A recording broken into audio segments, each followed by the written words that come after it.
Bueno, entonces, la última vez tocamos el tema de herejía ortodoxia. Definí en la primera sesión qué es herejía, qué es ortodoxia. La segunda hablé un poco de la teoría de Bauer, Walter Bauer, y por qué yo no considero que eso sea eh, algo realmente sustanciable a nivel histórico ni teológico. Y esta va a ser una sesión como para preguntas y respuestas del tema, pero voy a tratar un tema que apareció en el link que envié antes para hacer las preguntas, y es el tema de las denominaciones. Porque una de las preguntas era empezar a hablar de herejías y cuáles son las de los primeros 5 siglos, y eso es lo que vamos a hacer a lo largo del curso. Entonces no considero que sea parte de lo que ya hemos visto, pero sí me parece interesante hablar del tema de las denominaciones, hablar de eso un poquito, y ya si después quieren hacer más preguntas, pues las hacemos. Entonces, entendemos ortodoxia como un todo, donde está la verdad. Acá están todas las verdades fundamentales que hacen al cristianismo cristianismo. ¿Dónde está? Entonces acá están verdades fundamentales.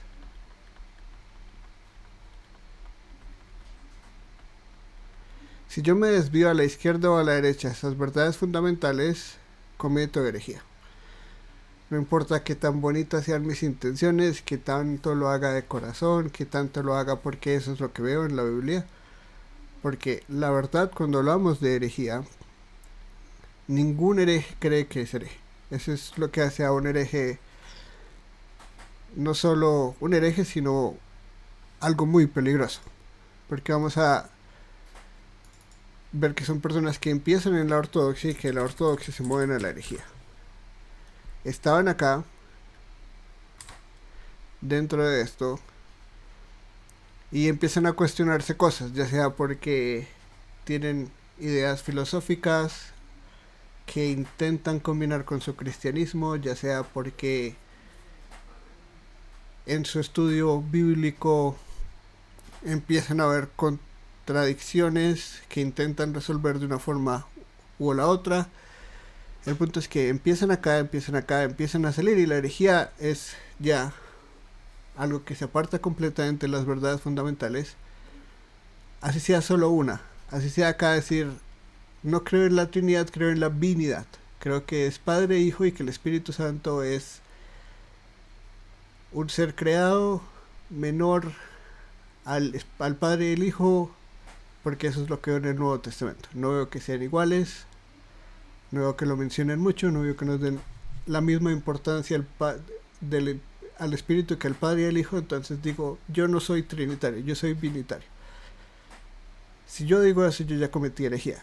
Puede ser que en mis orígenes yo diga, yo soy trinitario, pero no sé, no conozco mucho el Espíritu Santo. O puede ser todo lo contrario, que digo, el Espíritu Santo es mucho más importante y me voy a concentrar solo en el Espíritu Santo y voy a dejar el Hijo y el Padre a un lado. Y aunque digo que soy trinitario, mi teología está basada solo en el Espíritu Santo. Me separé, completamente me separé, ya no soy parte de la ortodoxia. No importa qué tanto diga, no, yo creo en la justificación por fe, creo en la imputación de la justicia de Cristo, creo en los sacramentos, creo en la Iglesia universal, creo que la Iglesia es una, católica y apostólica.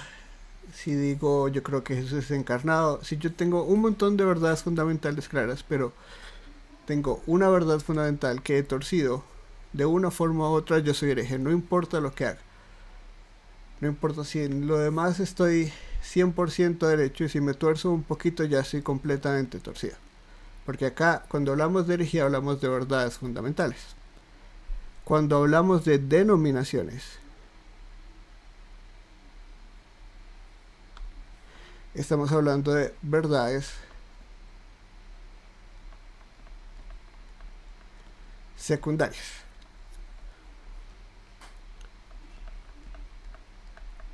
Y una verdad secundaria no es yo puedo creer lo que quiera acá, no importa si es correcto o no. Es secundario, no es importante. Verdades secundarias son secundarias porque puede ser la una o la otra y ambas pueden ser bíblicas. Y a medida que yo con lo que Dios me ha dado y el espíritu que me ha dado y el entendimiento que tengo de su palabra y las experiencias que pone en mi vida, llego a conclusiones secundarias. No simplemente tomo una posición porque sí. Voy a empezar a distinguirme de otras personas que tienen posiciones secundarias diferentes. Acá podemos meter los asuntos de conciencia, por ejemplo. Si vamos a Romanos 14, en Romanos 14 y en 1 Corintios 8 tenemos lo que en ética cristiana llamamos los asuntos de conciencia.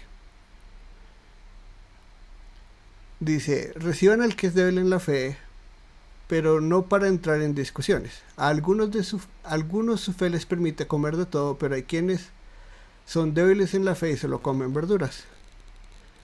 Versículo 5. Hay quien considera que un día es más importante que otro, pero hay quien considera iguales todos los días. Cada uno debe estar firme en sus propias opiniones.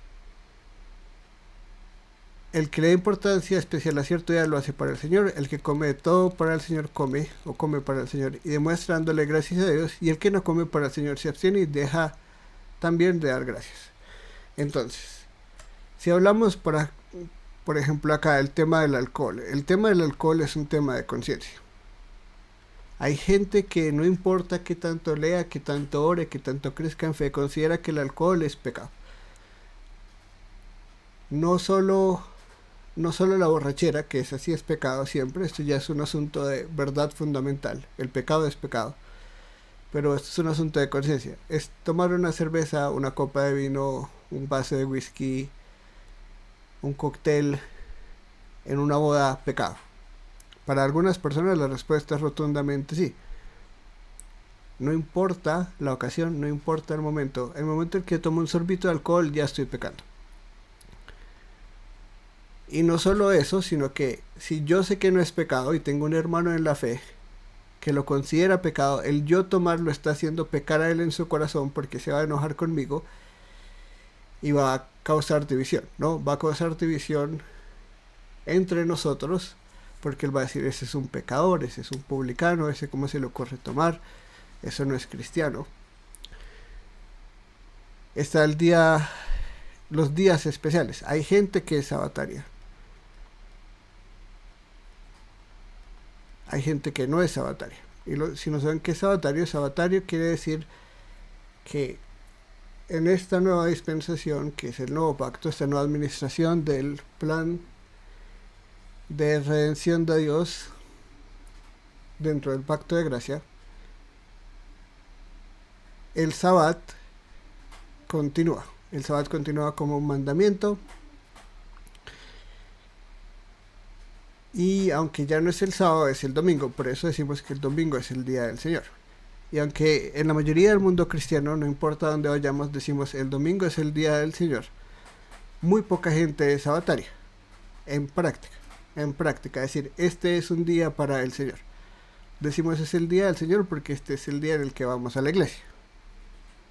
Pero no somos sabatarios, es decir, esto es un día apartado especial, dedicado exclusivamente para el Señor y para adoración. Es un día en el que voy a la iglesia por la mañana y en la tarde ya es un día normal. Ese es mi día del Señor. De 10 a 12, de 9 a 1, no sé. Como sea el servicio, ese es mi día del Señor. Hay gente que es sabataria, ¿verdad? Y que dice el domingo es domingo. El domingo es un día dedicado al Señor. Hay gente que dice todos los días son iguales. No soy sabatario. Pablo lo dice acá. Hay gente que dice yo no soy sabatario.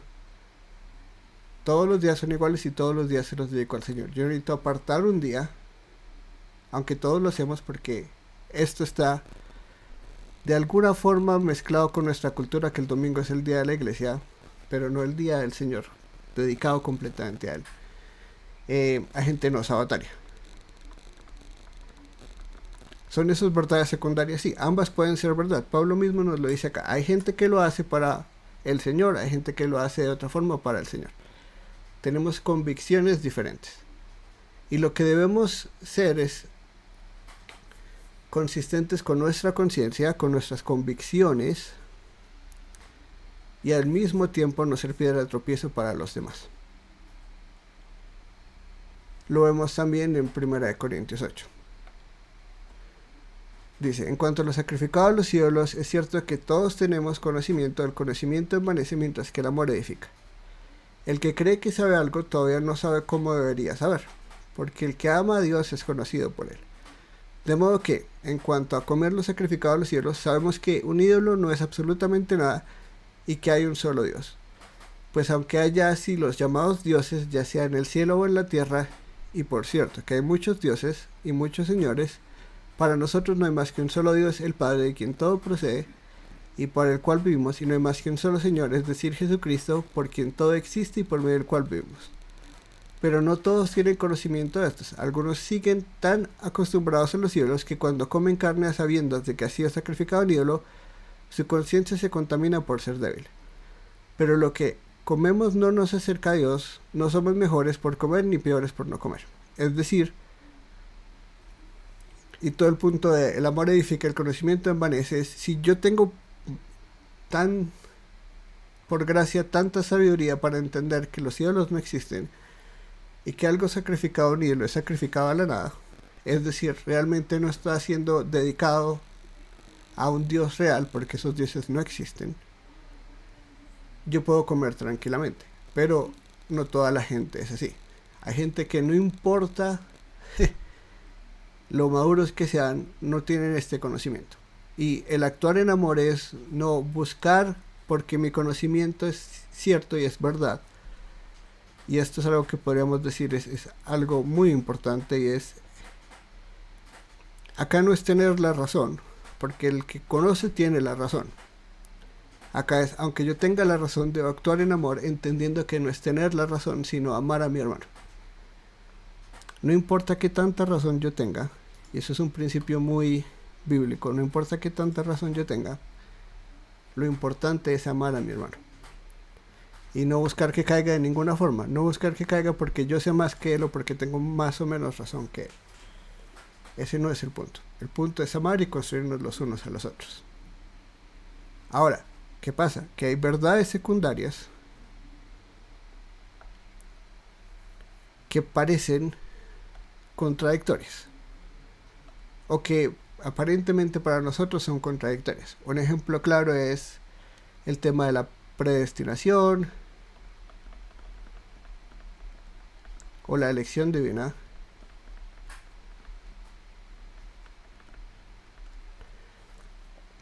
Y otro concepto así súper grande que podemos poner, que hemos visto los que estamos en el grupo de hechos, es el tema del bautismo. Hay quienes bautizan solo adultos o entre comillas creyentes, pero pues ya he hablado porque ese término de creyentes a mí no me convence. Hay otros que bautizan familias o hogares. No hablo acá de bautizar bebés y del bautismo como regeneración, porque eso ya para mí es herejía. Entonces, ¿qué sucede acá? Poniendo el ejemplo con el bautismo. Tenemos personas que entienden qué es el bautismo. Acá no me están diciendo el bautismo es un acto de salvación y toda persona que es bautizada recibe una gracia especial de Dios por la cual el pecado original es borrado. Que ahí estamos hablando de catolicismo romano y de iglesia ortodoxa griega y oriental. Y el bautismo regenera. Es decir, no es la obra soberana del Espíritu Santo que sopla donde quiere, sino la obra de la iglesia en bautizar personas, lo que regenera a una persona y le da gracia especial. Le da gracia para borrar el pecado original. Eso ya es herejía. Pero si hicimos, yo entiendo que es el bautismo, que el bautismo es una señal del pacto. Y aunque sé eso y tengo convicción de eso, digo, no importa qué tanto vea yo en la Biblia, que el bautismo es una señal del pacto. Yo no creo que la señal del pacto deba aplicarse a personas que no hagan una confesión de fe. Y los que estamos acá decimos, no es la confesión de fe porque no somos salvados por solo confesar algo, somos salvados por la obra de Dios aplicada a nosotros por fe. Y eso no se limita a una confesión de fe o a un testimonio personal, es algo mucho más grande que eso. Si abrimos una iglesia local y tenemos una persona que va a ser un anciano en esta iglesia y una persona que va a ser un anciano en esta iglesia, ¿qué va a suceder con la congregación? Si esta persona va a empezar a contradecir lo que esta persona dice y esta persona va a empezar a contradecir lo que esta persona dice, la iglesia no se va a edificar. ¿Por qué? Porque no importa qué tanto estas personas se amen el uno al otro, si tienen convicciones opuestas, aparentemente opuestas, porque yo creo que dentro de la ortodoxia todas las personas que estamos ahí podemos colaborar los unos con los otros en amor y en sabiduría. Lo mismo pasa acá. Si yo soy un arminiano y yo soy un calvinista, si hacemos un grupo de ancianos o un presbiterio o un grupo de liderazgo donde hay personas de aquí y acá que entendemos y vemos la obra de elección y de salvación de Dios de forma diferente, y vamos a predicar a través del libro de Romanos, por ejemplo, vamos a empezar a contradecir el uno al otro completamente todo el tiempo. Eso no va a edificar a la iglesia. Si yo soy un calvinista y me invitan a predicar una iglesia arminiana, yo no debería prenderle fuego a la candela y empezar a hablar de elección, de predestinación, de aprobación total, de el decreto divino, si no puedo predicar un texto cualquiera que no toque esos temas de una forma directa y edificar a la iglesia. Entonces, el punto siempre del liderazgo es preparar a la gente para el ministerio, que es la edificación del cuerpo de Cristo. Va a haber diferencias secundarias, no primarias. Si son primarias, van a este grupo. Cuando llegamos a diferencias secundarias, vemos el inicio de las denominaciones. Por ejemplo, si vamos a Hechos 15:36, dice: algún tiempo después, Pablo le dijo a Bernabé: volvamos a citar a los creyentes en todas las ciudades en donde hemos anunciado la palabra del Señor, y veamos cómo están. Resulta que Bernabé quería llevar con ellos a Juan Marcos, pero a Pablo no le pareció prudente llevarlo, porque los había abandonado en Panfilia y no había seguido con ellos en el trabajo. Se produjo entre ellos un conflicto tan serio que acabaron por separarse. Bernabé se llevó a Marcos y se embarcó rumbo a Chipre, mientras que Pablo escogió a Silas después de que los hermanos lo encomendaron a la gracia del Señor. Pablo partió y viajó por Siria y Cilicia, consolidando las iglesias. ¿Es Bernabé un hereje porque tuvieron un desacuerdo tan grande que dijeron: no, ya no vamos a servir juntos? No, Bernabé no es un hereje. Bernabé dijo: tengo una visión de ministerio, y Pablo dijo: yo tengo una visión de ministerio, y no pudieron conciliarlo. Simplemente hay cosas que, por más de que yo ame a mi hermano o a mi hermana o a este o X o Y grupo de personas, va a haber un punto en el que no importa qué tanto esfuerzo hagamos, nuestras diferencias van a causar más conflicto y probablemente pueden causar herejía. Tal vez no de nosotros, los que somos, o los líderes de la iglesia que en desacuerdos pueden servir, sino de gente confundida que no entiende por qué estas personas están diciendo verdades opuestas y contradiciéndose el uno al otro, y van a llegar a las conclusiones de: la Biblia no tiene una verdad, porque si este señor me dice que esto es verdad y el otro señor me dice que esto es verdad, y todo para ellos lo hablan como si fuera una verdad fundamental, porque muchas veces la gente hace de verdades secundarias verdades fundamentales, y predican como si una verdad secundaria fuera una verdad fundamental. Pues obviamente eso va a llevar a que gente que escucha esas cosas empiece a intentar encajar ambas cosas al tiempo y salga con un menjurje de cosas que luego se vuelven herejía o causan herejía en la iglesia. ¿Cuál ha sido la solución histórica a eso? Desde la Reforma, porque antes de la Reforma, aunque yo creo que el concepto de denominación lo vemos en el medioevo, históricamente, si yo voy a cualquier monasterio, ya sea un benedictino, un agustiniano o a ciertas partes de Europa, todos van a decir yo pertenezco a la Iglesia Católica Romana. No importa que tanto uno les intente convencer de que no tienen todas las verdades secundarias o muchas veces verdades fundamentales claras, porque eso es como el abrigo de la Iglesia Católica. No importa que tanto una iglesia crea diferente de la otra, ambas son católicas. No hay denominaciones, según ellos. Pero siempre hay denominación. Entonces, ¿qué pasa? Que yo creo que de una forma saludable, muchas veces, en sus comienzos, iglesias locales o movimientos cristianos que tienen varias iglesias locales deciden fundar algo que nosotros conocemos hoy en día como una denominación.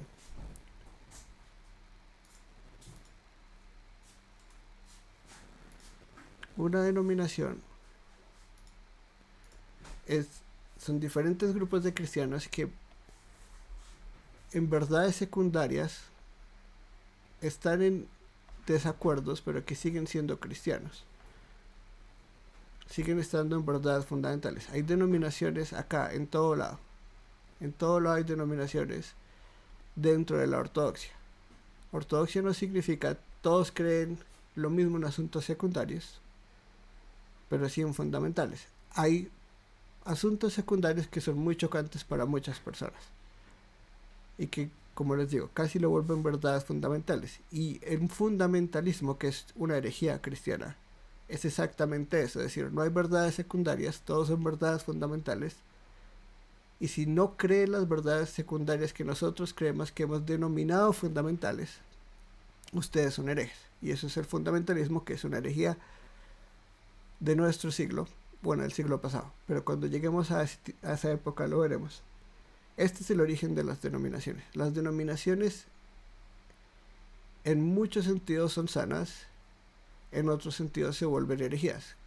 Cuando una denominación se crea por cualquier razón, porque es que no me gusta el color de los zapatos de la gente que va a esa iglesia, va a ser una iglesia donde tenemos y creemos exactamente lo mismo, pero no todos usamos zapatos de un color, o acá si usamos velos, allá no usan velos. Creo que hay asuntos secundarios por los que una denominación puede existir,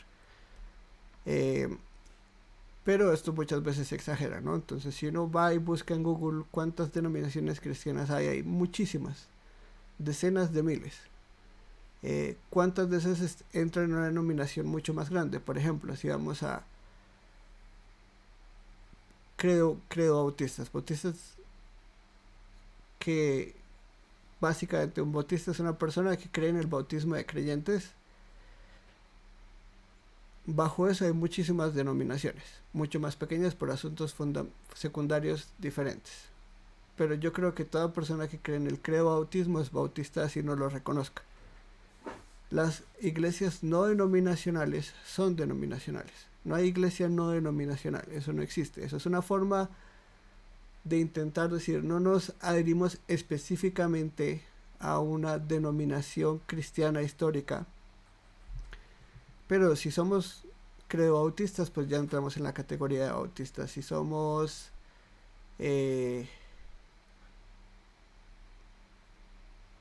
tradicionalistas o modernistas, eso lo podemos seguir añadiendo, pero dentro de la ortodoxia hay muchas denominaciones.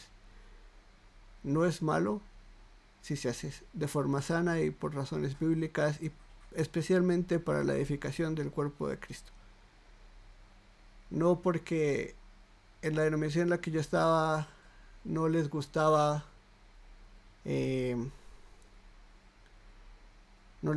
la música con guitarra y batería, entonces voy a abrir una nueva iglesia yo sin ninguna autoridad para hacerlo y voy a ponerle un nombre diferente y empezar una nueva denominación solo porque puedo.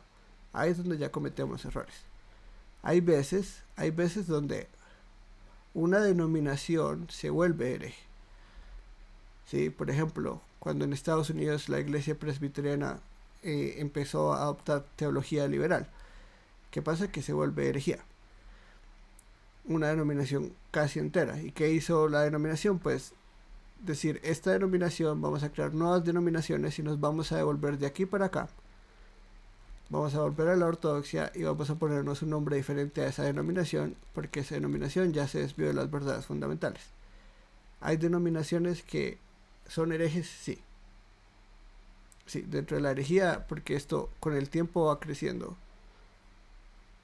Y dentro de acá también hay denominaciones que vamos a ver que empiezan a ser herejes.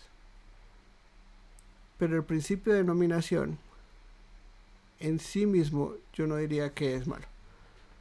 Sí, acá también puede haber denominaciones, sí.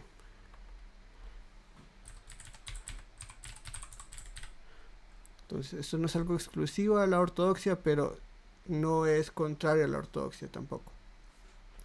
Ahora, una de las preguntas será hablar de el primer grado de división y el segundo grado de división, que son unas formas que han intentado la gente para decir cómo nos distinguimos la ortodoxia de la herejía, básicamente. Y una es si una denominación, porque esto se va para atrás, si una denominación es hereje, tenemos la responsabilidad como iglesia de juntarnos con ellos. No, solo el hecho de que sea herejía ya significa que está separado del cristianismo, de la ortodoxia. Pero hay personas dentro de denominaciones que podríamos considerar herejes que pueden hacer parte de la ortodoxia, y es donde se empieza a poner confusa la cosa. Y es si dentro de esta denominación hay personas que creen verdades fundamentales, pero dicen yo soy de esta denominación, yo no soy de otra denominación, yo soy de este, yo no soy de otra. ¿Sí? A esta división que llamamos herejía, algunos teólogos le han titulado el primer grado de división. Pero luego dicen, si dentro de la herejía hay personas que creen verdades fundamentales, si por ejemplo dentro de la Iglesia Presbiteriana de Estados Unidos, que las siglas en inglés son PCUSA, que es una denominación casi completamente liberal, hay personas que dicen, yo sé que esto se ha corrompido, pero acá nos quedamos adentro, aunque somos verdaderos cristianos. Aunque somos verdaderos cristianos, nos quedamos aquí adentro y oramos y confiamos que tal vez Dios nos utilice para restaurar esta denominación. No solo en nosotros, una iglesia local o dos iglesias locales, sino toda la denominación. Y juntos nos devolvamos para acá. A eso se le llama segundo grado de división. ¿Qué tan sano es? Eso ya yo diría, no diría que es la forma más bíblica de ver las cosas. Creo que hay que distinguirnos tan posiblemente de la herejía como sea posible, pero entender que no por pertenecer a una denominación acá significa que una persona sea salva, no por ser miembro de una iglesia, de una denominación que cree ortodoxia, una persona es salva. Y no porque una persona esté dentro de una iglesia que no sea de sana doctrina, significa, o una iglesia hereje muchas veces significa que esa persona no es salva. Deberían denominaciones que están dentro de la ortodoxia relacionarse con denominaciones en general que no están en la ortodoxia solo porque hay hermanos acá dentro de esa denominación hereje? No deberíamos decir, bueno, nos relacionamos solo porque hay un remanente ahí. Nos relacionamos con el remanente, claro, porque el remanente, aunque esté acá denominacionalmente, teológicamente está acá. ¿Sí? Pertenecer a una denominación no significa que yo no estoy acá. Legalmente, en títulos, en la constitución de la iglesia, como sea que sea. Eso no significa que yo dejo de ser ortodoxo solo porque estoy bajo una denominación, porque creo que Dios me ha llamado a servir en esa denominación, que se ha apartado de las verdades bíblicas, y yo voy a tener una iglesia local dentro de esa denominación que sirve bajo verdades bíblicas, porque mientras pueda hacerlo, lo puedo hacer. Llega un punto en el que una denominación es tan hereje que le dice a las personas, Uno no puede servir acá, uno no puede ser ordenado acá si no acepta teología LGTBIQ. Ahí es donde ya un ministro, no importa qué tanto quiera reformar esa denominación, tiene que decir, me voy. Porque ya estoy sacrificando verdades fundamentales por esto. Ese es el origen de las denominaciones y los 2 grados de división no necesariamente porque hay denominaciones que tienen personas creyentes, debemos relacionarnos denominacionalmente entre denominaciones ortodoxas y herejes, podemos relacionarnos denominacionalmente con iglesias locales, y la iglesia de Dios es universal, es una, por eso la ortodoxia es una. Y las denominaciones no significa que la verdad no es, el cristianismo no es interdenominacional, porque lo es. Acá hay cristianos en denominación 1, 2 y 3. Todos son cristianos. ¿Qué es lo mejor para una persona? Lo mejor para una persona es ir a una denominación que tenga convicciones similares o las mismas si existe. ¿Por qué? Porque si no, o yo como persona voy a hacer una causa de visión, o esa iglesia se va a vivir por diferencias teológicas que pueden ser significativas. Si ya son cosas muy, muy, muy pequeñas, ya no vale la pena hacer una nueva denominación. Ya es exagerar, y es lo que pasa, porque nos gusta exagerar. El hacer una denominación por todo, por absolutamente todo asunto secundario. No. Hay que entender, y especialmente entender, que todos acá somos hermanos y que dentro de la ortodoxia propiamente definida, nunca deberíamos llamarnos entre nosotros acá herejes. Nunca. Jamás. Porque ahí es donde estamos cayendo en, probablemente yo diría ya, del pecado. Y a muchas veces en la herejía del fundamentalismo y en el pecado de demasiado orgullo, demasiado conocimiento y poco amor. Acá hay amor. Y acá yo, mientras esté en la ortodoxia, lo que la Biblia nos enseña, yo le diría, mientras crean por convicción, bienvenidos sean.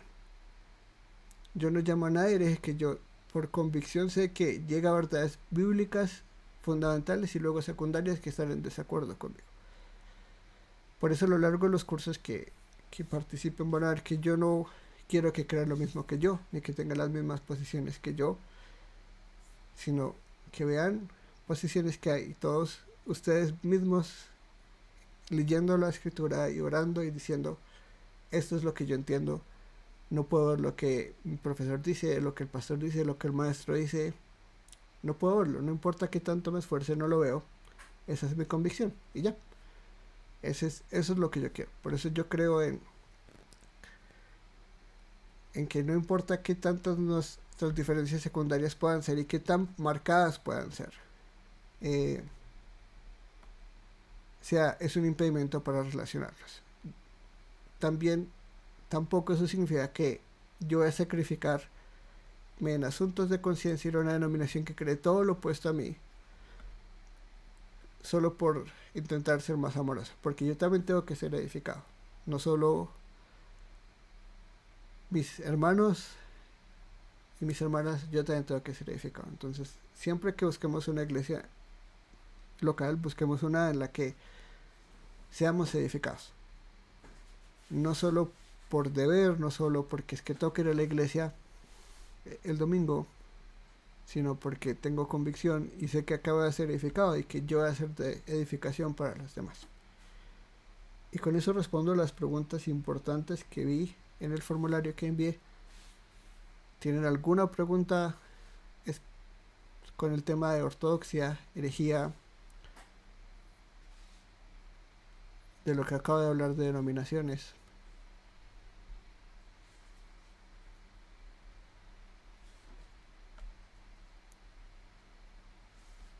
Daniel, mencionabas algo acerca de la autoridad para abrir. una iglesia. Hay algo eh, que normalmente se conoce que es como este principio de sujeción que se habla en las iglesias, o como esta iglesia madre que empieza a tener sedes y muchas veces sucede que eh, el- la cabeza o el Ujú. pastor puede tener diferencias con su eh, denominación y se separa y abre como su iglesia.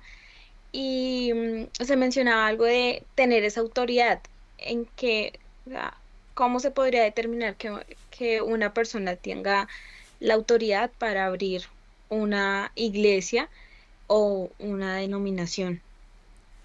Qué buena pregunta. Entonces, ¿cómo vemos nosotros qué es la autoridad? Toda autoridad viene de Dios. Movamos esto un poquito.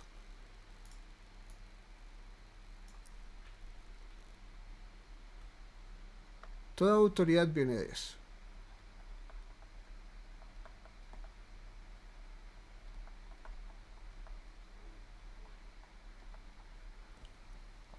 En Él está la autoridad. La autoridad es intrínseca en Dios. Nadie le da autoridad a Dios. La autoridad está en Dios siempre. Dios delega autoridad. ¿Quién es el que tiene toda la autoridad para hacer cualquier cosa en el cielo y en la tierra? Es Jesús, el Dios hombre encarnado.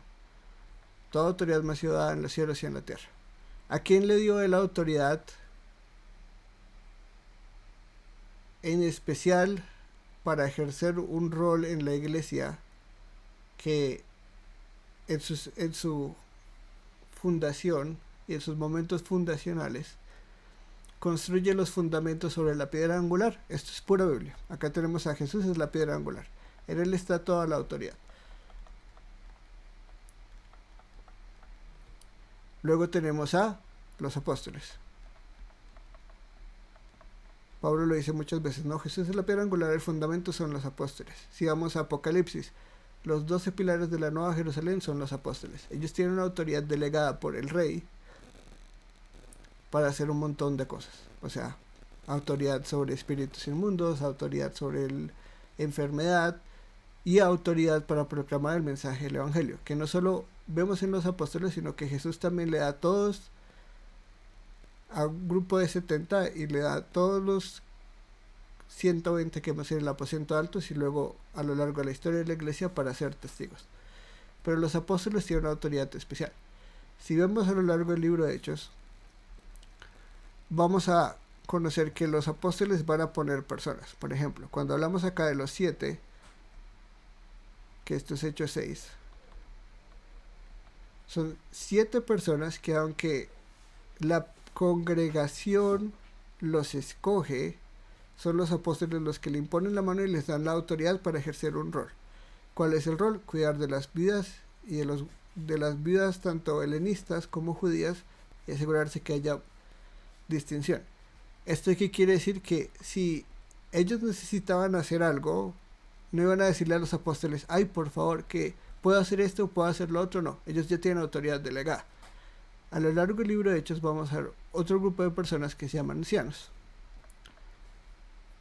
Si vamos al concilio de Jerusalén, para poner un ejemplo de muchos, en el concilio de Jerusalén, tanto los apóstoles como los ancianos, que podemos decir son los líderes de la iglesia, son contados como iguales en autoridad. En ese concilio no está la congregación, en ese concilio están solo los ancianos. Y según lo dice Lucas, él no parece hacer una distinción entre la autoridad que tienen los apóstoles y los ancianos para tomar ciertas decisiones o para llegar a una conclusión bíblica para resolver este asunto de la circuncisión. Es decir, que en algún punto, no sabemos exactamente en cuál, porque por primera vez se mencionan los ancianos, creo que es en el capítulo 12, y tienen un rol muy peculiar y es ayudar con la recolecta para Jerusalén. Pero a medida que los vamos viendo y cuando los vemos a la luz de todo el Nuevo Testamento, son personas que han sido capacitadas por Dios, son maduras y tienen un llamado a servir a Dios y a continuar un nivel de autoridad para podemos decir, administrar, pastorear la iglesia. Es decir, los ancianos tienen una autoridad delegada por Dios, una autoridad sobre el pueblo de Dios para tomar ciertas decisiones, para gobernar ciertos asuntos, y junto a ellos vemos un grupo de diáconos que pueden ser estos 7. Lucas no los llama diáconos, bíblicamente mucha gente los llama diáconos, yo diría que también son diáconos, pero también tenemos a los diáconos que, como lo entendemos, su rol es asegurarse que los ancianos puedan cumplir su rol. Es decir, los ancianos constantemente les van a delegar autoridad para hacer cosas que, aunque ellos pueden hacer, es un impedimento para otras cosas que un anciano debe hacer. Especialmente la predicación, la oración, y yo diría el cuidado de la iglesia. Es decir, un pastor no debería preocuparse por conectar o desconectar cables. Un diácono puede hacer eso. Es como un ejemplo que se me viene a la cabeza. Eso no quiere decir que el anciano no pueda y que porque el anciano no lo hace es mejor que el diácono, sino que son roles que Dios ha puesto en la iglesia para gobernarla. Entonces, cuando hablamos de eso, hablamos de gobierno de la iglesia.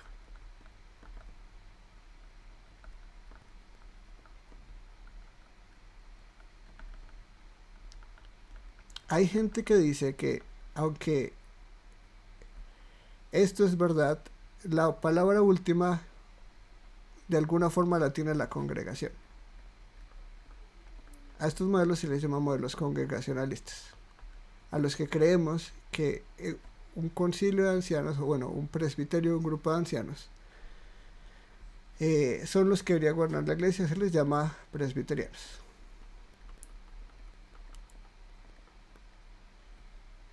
Al momento que hablamos de plantación de iglesias, tenemos que entender que,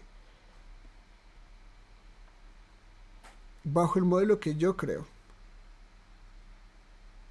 si yo, como un presbiterio de personas ordenadas, todas probadas en carácter, en dones y en llamado, confirmadas por un presbiterio, formadas en un seminario,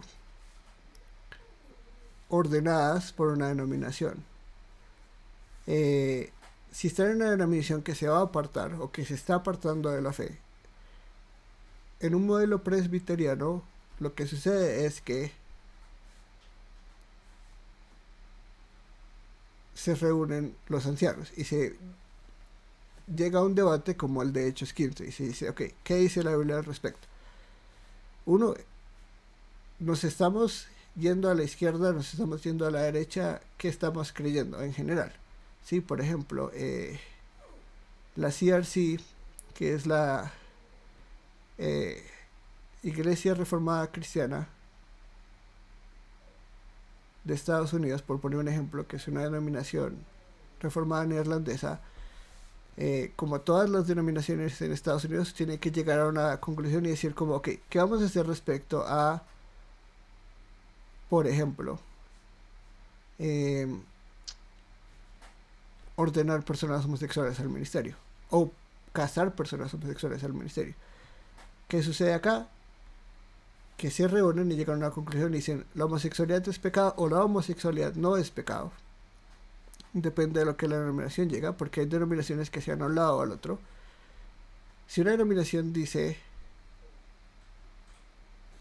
nosotros vamos a empezar a ordenar personas homosexuales, vamos a casar personas homosexuales, y dentro de esa denominación hay personas que dicen, no, bíblicamente eso no es verdad, la homosexualidad es pecado, no importa qué tantas maromas con el griego hagan y argumentos históricos, nosotros no podemos creer eso. Un grupo de ancianos se separa y dice, nosotros vamos a armar una denominación porque esta denominación ha caído y no vamos a continuar bajo ella. O otras personas que dicen, mientras a mí no me obliguen a casar personas y me digan, es opcional casar personas homosexuales, como vemos ahorita, yo voy a seguir en esta denominación.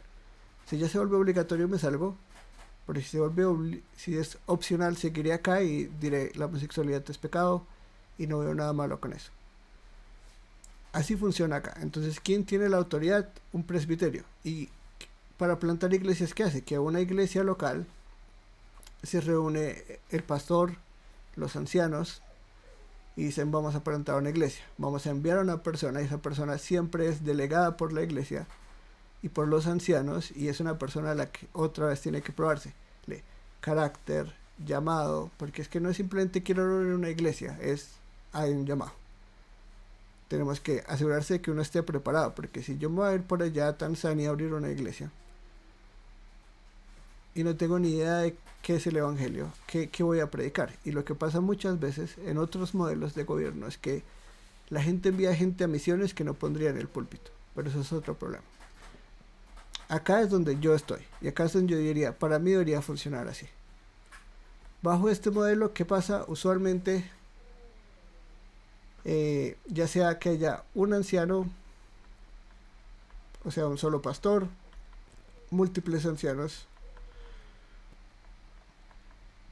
o sea totalmente democrático, pues funciona diferente. Si es un solo anciano, es decir, hay una persona que la congregación vota y dice usted es nuestro pastor, ahora le hacemos caso en todo, pues ¿quién tiene la autoridad en este modelo? El pastor, aunque técnicamente lo tiene la congregación, y el pastor pone la cosa a votación de la congregación como vamos a abrir una iglesia. Entonces la congregación dice, bueno, sí o no. Usualmente el pastor, que es el único pastor, es una figura de liderazgo, y la gente usualmente vota sí, solo por votar que sí, no porque estén haciendo una decisión informada, porque a fin de todo nos encanta abrir iglesias y decir que somos misioneros y una iglesia misionera. Entonces, genial. Acá funciona similar, es un grupo de ancianos y los ancianos dicen queremos abrir una iglesia y le ponen la congregación a votar, y pues la congregación dice sí, ya. O si es una democracia, pues todos votan, los pastores votan, ya sea uno, ya sea 7, los diáconos todos votan, y si es el 50% más uno, pues ponemos eso y la congregación vota por quién enviamos, etcétera, etcétera. ¿Quién nomina? Nominan los pastores, nominan los ancianos, nomina el pastor, pero a fin de cuentas la congregación tiene la autoridad. Hay otros modelos de gobierno, pero yo creo que en lo que llamamos ortodoxia, muchos entran en esas categorías. Hay otra gente que ve el modelo episcopal, que ya es más monárquico. Yo no creo en ese modelo, que ese modelo sea bíblico. Y hay unos que todo es por el mover del Espíritu Santo. Entonces es lo que el Espíritu Santo nos diga que hagamos, eso hacemos. No los pongo acá porque pues obviamente no es definible el mover del Espíritu Santo bíblicamente. Eso no es una forma bíblica de hacer las cosas. Y el monárquico, pues no vamos a tener una persona que sea cabeza sobre toda la iglesia y tome decisiones. Eso creo que ya históricamente y bíblicamente hemos probado que no es bíblico, ni funciona. Pero eso diría. ¿Qué es lo que pasa? Que muchas veces una persona con las mejores intenciones del mundo, porque muchas veces son con muy buenas intenciones, va a muchas iglesias y dice no, ninguna iglesia es bíblica, o no es suficientemente bíblica, o le falta algo, y ya forma su propia iglesia. ¿Eso es bíblico? Absolutamente no, pero muchísimas iglesias empiezan así. Vamos a empezar un grupo en mi casa, y luego hay mucha gente, y luego digo, uy, somos tantos, ¿por qué no alquilamos un local? Y ya es iglesia. Y como yo soy congregacionalista, digo, voten por mí porque yo soy el pastor, si quieren que yo sea el pastor. Y pues obviamente un montón de personas que se reúnen en la casa para escuchar a alguien enseñarles no van a decir, no, ya no queremos que usted sea nuestro pastor. Ese creo yo es la debilidad del modelo congregacional, muchas veces. Y es que muchas personas, ya sea por convicción o por que no lo aprenden en panfletos bíblicos o en clases bíblicas, dicen, al final la autoridad tiene la congregación. Entonces, si yo congrego personas, ya tengo suficientes personas para poder hacer una iglesia. Y por eso tenemos tantas iglesias. ¿Quién tiene la autoridad? Para mí, una persona enviada por un grupo de ancianos o una iglesia local. en un modelo congregacional, si yo digo, si una iglesia se reúne para enviar a una persona a abrir una iglesia, eso es bíblico. Si un grupo de ancianos analiza un candidato y dice esta persona es apta para abrir una iglesia y es enviada por los ancianos y el apoyo de la iglesia, para mí es más bíblico. El yo ponerme la corona de decir no hay nada como debería hacerse, voy a abrir yo mi propia iglesia y así funciona porque es una congregación la que al fin de cuentas tiene autoridad, eh, para mí ya es empezar a jugar con los límites de lo que es ortodoxia. Pero yo diría, la autoridad está en personas delegadas, ordenadas, y aquí es donde vamos a ver más adelante en este curso una controversia, eh, que es respecto a exactamente el tema de qué tan rígido debe ser uno con estas cosas. Y hay gente mucho más rígida y gente mucho menos rígida, y eso siempre va a causar tensiones. Eh, porque hay gente que va a decir, a fin de cuentas, es Dios pone el que Dios pone donde Él pone, y si lo pone en un púlpito, ahí lo puso Dios. Y hay gente que dice, no, hay un orden para las cosas y hay que seguirlo si queremos ser obedientes a Dios. Y eso va a causar muchas tensiones, porque las personas rigidistas, entre las que yo me incluyo, vemos en eso más caos que, entre comillas, el mover del Espíritu o el mover de Dios. Y gente simplemente poniéndose en lugares sin entender en dónde se está poniendo, para qué está ahí, qué responsabilidad tiene al ponerse como pastor de una congregación. Y creo yo, muchas veces causan más daño que bien. ¿Hay excepciones a la regla? Las hay, definitivamente las hay. Hay personas que abren sus iglesias y son iglesias sanas y duran generaciones. Hay iglesias que causan división y traen herejía. ¿Por qué hay tantas denominaciones herejes que nacen de Colombia? Porque cualquier persona considera que puede abrir una iglesia. Y acá hay grandes. La Iglesia Ministerial de Jesucristo Internacional, esa de Gracia, algo que ya ni me acuerdo. Hay un montón que nacen acá. Y es porque la gente cree que solo porque tiene un llamado ya tiene la autoridad para hacer las cosas. Y así no es. Pero bueno, como siempre me extiendo mucho respondiendo a tu pregunta. ¿Sí sirvió? Sí, sí, claro que sí. Y como comentario, sí, definitivamente he visto que se puede hacer mucho daño a veces si se abre una iglesia sin como todo la columna de la congregación, de ser enviado por un grupo de ancianos, cuando una persona inicia solo como con eh, eh, la creencia de que tiene el llamado y que está como destinada a hacerlo solo por su cuenta. Uh-huh.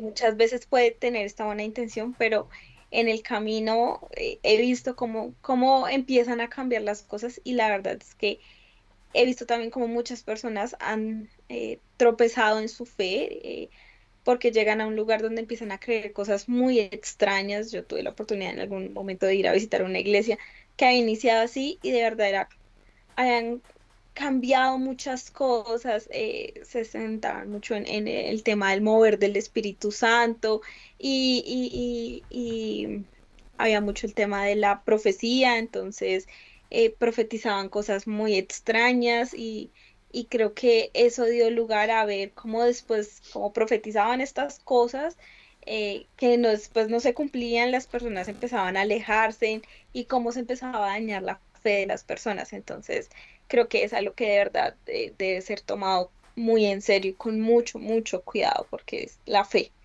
Y pienso que ser piedra de tropiezo es algo bien complicado para las personas. Entonces, creo que ojalá se tuviera como esta convicción de que tenerse, ser muy precavido en este tema, porque es complejo. Es un pecado terrible. Jesús dice que es mejor amarrarse un molino de piedra y tirarse al fondo del mar que acercar o tropezar a uno de mis pequeños. Así es la dimensión. Y especialmente una persona de liderazgo. Ya sea que esa persona se ponga ahí solita o Dios la ponga, va a ser juzgada como líder. ya sea que sea un verdadero creyente, porque uno no dice que toda persona que abre una iglesia no es verdadera creyente, ya sea que sea un verdadero creyente, en el momento en que yo estoy en un rol de liderazgo, yo voy a ser juzgado como líder. Es decir, lo que mi congregación sea es mi responsabilidad. La herejía en la que caigan es mi responsabilidad. El error en el que caigan es mi responsabilidad. Su crecimiento espiritual es mi responsabilidad. Y una de las cosas por las que yo, bueno, la única razón por la que yo creo en el modelo presbiteriano es porque lo veo en la Biblia. Punto. Si es más funcional o menos funcional, no es cabida. Lo importante es lo que yo veo en la Biblia. Pero más allá de lo que yo veo en la Biblia. Eh, ¿no? El modelo de ancianos que vemos en Moisés. Moisés no podía hacer todo solo. ¿Qué hizo él? Delegar autoridad. ¿Quién tenía toda la autoridad bajo el antiguo pacto como profeta y cabeza del pacto y mediador del pacto? Moisés. ¿Qué hizo él? Delegar autoridad. ¿Qué pasa cuando yo tengo el llamado y es verdad y es de Dios? Pero yo mismo me pongo en un lugar que no, por ponerme yo en mis afanes, por ver la necesidad y decir es que tengo que hacerlo, que me voy a dar cuenta uno de que voy a entrar a un rol en el que no estoy preparado para, eh, porque una cosa es enseñar teología y una cosa es ser un pastor. Ser un pastor implica yo tengo almas a mi cuidado, implica yo tengo que visitar enfermos, implica yo no soy solo un maestro de teología. Predicar no es enseñar versículos, no es enseñar conexiones entre palabras, predicar es exponer el consejo de Dios. Entonces hay un montón de cosas que, siguiendo el patrón que yo creo que Dios ha establecido en su palabra, hacen que una persona no solo esté preparada académicamente, sino ministerialmente para servir a un rebaño. Porque el seminario para mí no es simplemente absorber información. El seminario es probar mi llamado, y en el momento en que yo tengo un diploma, ya sea una maestría o un pregrado en teología, eso no es un certificado de ordenación pastoral. Eso no lo es. Y mucha gente cree que lo es, porque mucha gente va al seminario, se gradúa, tiene un diploma y dice, ya puedo pastorear una iglesia porque tengo un diploma de un seminario. Eso no está ni cerca. Eso es hacer una carrera. Por tener un diploma, yo no puedo decir, ya soy un gerente de una compañía. Hay procesos que tengo que seguir si quiero liderar personas. Y como tú dices, lo triste de todo esto es que no importa incluso si tiene buena teología, pero se mete de lleno algo en lo que no está preparado y es piedra de tropiezo, que al final el que sufre es la congregación. Y que si yo abro una iglesia solo y no tengo a quien darle cuentas de lo que enseño, de lo que creo, voy a empezar a caer en teologías idiosincráticas, a mi imagen y semejanza. Porque todos somos, y especialmente todos los que enseñamos la palabra, somos tentados a la herejía de una forma que un creyente normal no.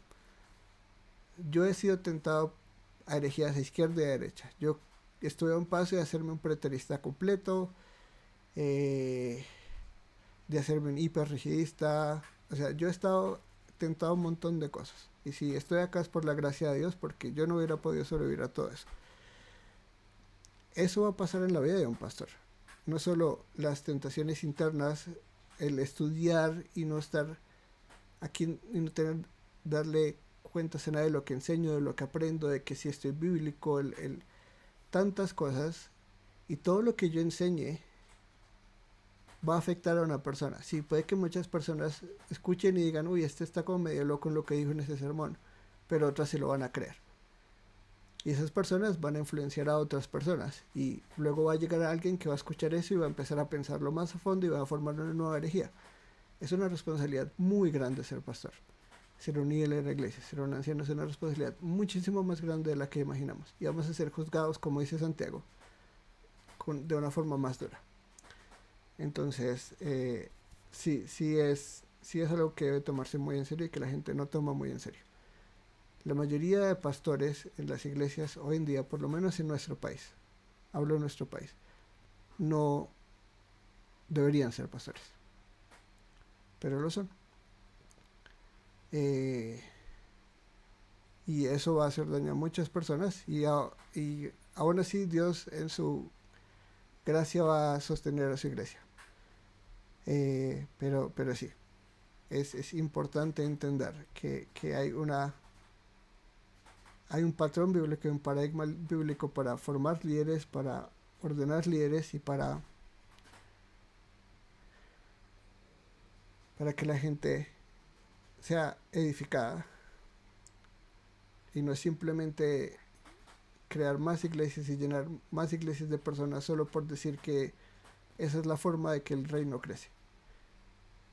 Uno no necesita más iglesias, necesita empezar a crear orden en la iglesia que ya existe, a menos que uno sea enviado de una iglesia, ya sea de otro país o de una denominación local. Hay muchas iglesias acá que se pueden trabajar y la idea es empezar a enseñarles y ver que Dios obra. Dios obra incluso en medio de este caos que tenemos en este país respecto a su iglesia. ¿Alguna otra pregunta antes de terminar?